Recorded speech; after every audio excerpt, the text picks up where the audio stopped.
What's going on, fellow Maplers? This video will walk you through everything you need to know in order to get your first Lotus clears.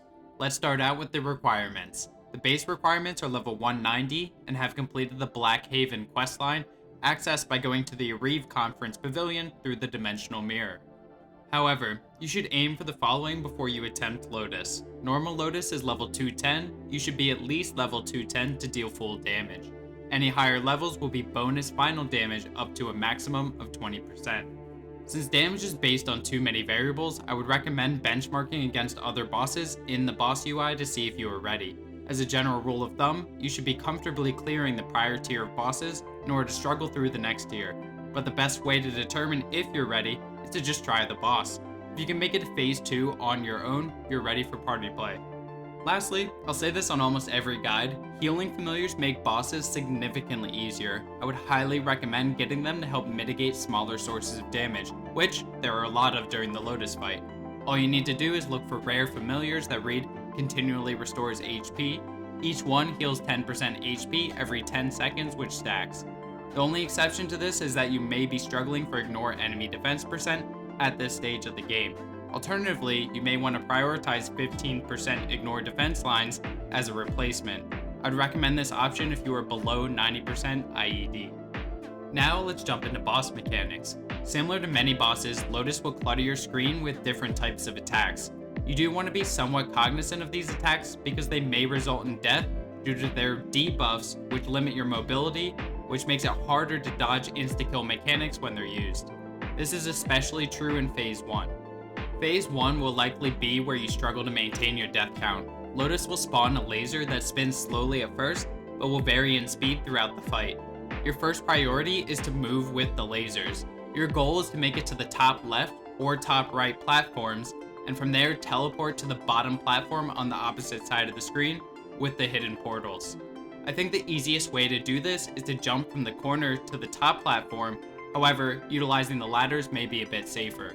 Once you teleport, move with the lasers to repeat.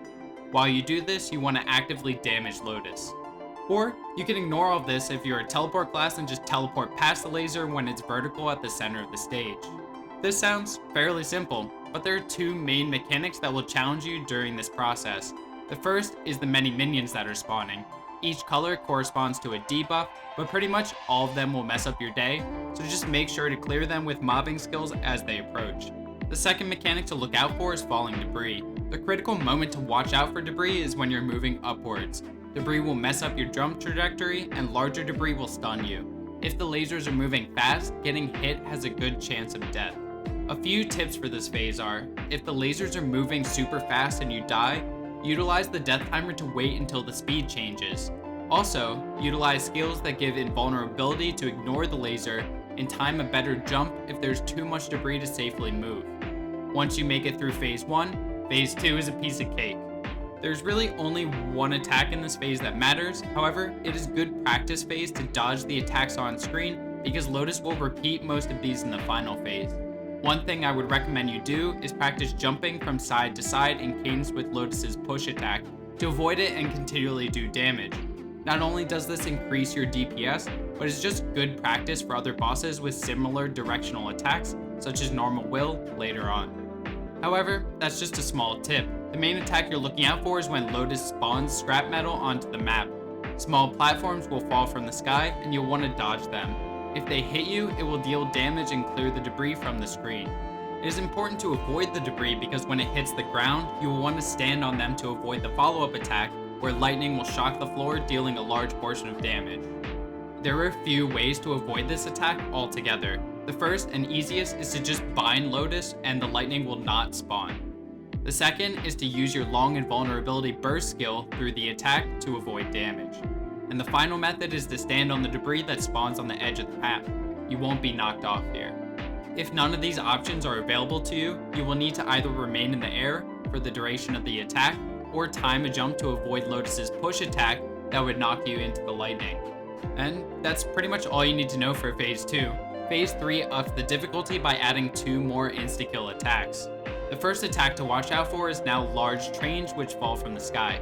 These are very choreographed and give you plenty of time to move literally anywhere else but below them on the screen.